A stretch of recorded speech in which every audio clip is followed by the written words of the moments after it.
ऐसा क्या हुआ कि दिल्ली की कोर्ट से जमानत मिलने के बाद भी आज तक जेल में ही हैं अरविंद केजरीवाल।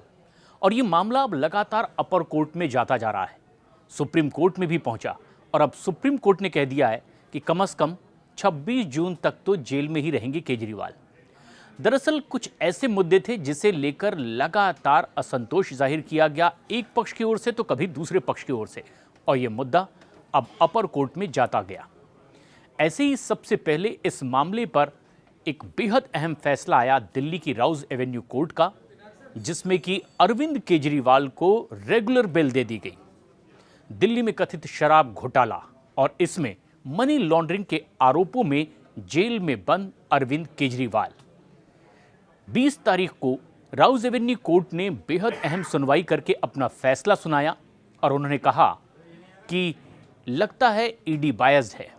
और उन्होंने अरविंद केजरीवाल को इसमें रेगुलर बेल दे दी, यानी कि एक ऐसी जमानत जिसका वो लगातार इंतजार कर रहे थे, क्योंकि इससे पहले चुनाव में प्रचार के लिए उन्हें कुछ दिन की अंतरिम जमानत मिली थी और एक बार फिर उन्हें सरेंडर करना पड़ा था। लेकिन रेगुलर बेल पर सुनवाई करते हुए जो फैसला राउज एवेन्यू कोर्ट का आया, ईडी ने इस पर असंतोष जाहिर किया और वो हाईकोर्ट चली गई।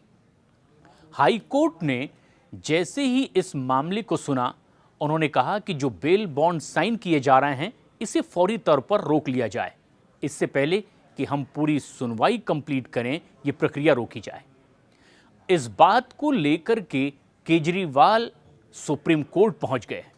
उनकी ओर से वकीलों ने सुप्रीम कोर्ट में दलील दी कि दरअसल पूरा फैसला देखे बगैर ही हाई कोर्ट ने आखिर इस पर स्टे कैसे दे दिया।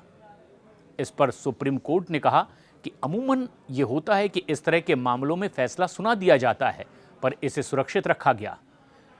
केजरीवाल की ओर से अभिषेक मनु सिंघवी सुप्रीम कोर्ट में दलीलें रख रहे थे और उन्होंने कहा कि आप भी, यानी कि सुप्रीम कोर्ट की ओर से भी जो हाई कोर्ट की ओर से स्टे लगाया गया है उसे रोक दिया जाए, यानी कि जो रेगुलर बेल मिली है उसे कंटिन्यू करवाने का आदेश सुप्रीम कोर्ट की ओर से जारी कर दिया जाए।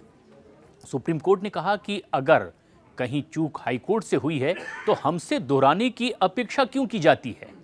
और इसीलिए सुप्रीम कोर्ट ने कहा कि 26 जून को इस मामले की हम एक बार फिर सुनवाई करेंगे और तब तक हाई कोर्ट का फैसला भी आ जाएगा और तब वो सारी चीजें रिकॉर्ड पर ले ली जाएगी। दरअसल ये एक अहम टिप्पणी भी सुप्रीम कोर्ट की ओर से है इस पूरे मामले में। 20 तारीख को राउज एवेन्यू कोर्ट ने जमानत दी। कागजी कार्रवाई होने के बाद 21 तारीख को जेल से केजरीवाल को रिहा होना था, लेकिन तभी ईडी पहुंच गई अपर कोर्ट यानी कि हाई कोर्ट, और वहां उन्होंने ये दलील रखी कि कुछ बात उनकी ऐसी थी जिसे सुना ही नहीं गया है निचली अदालत में, और इसीलिए हाई कोर्ट ने कहा कि आपकी बात पूरी सुनी जाए, उस पर हम फैसला सुनाएं, तब तक के बेल बॉन्ड साइन ना किए जाएं। और इस तरह से ये विवाद आखिरकार सुप्रीम कोर्ट तक पहुंच गया था और अब ये लगभग साफ हो गया है कि 26 तारीख तक तो अरविंद केजरीवाल को इतनी सुनवाइयों के बावजूद जेल में ही रहना पड़ेगा।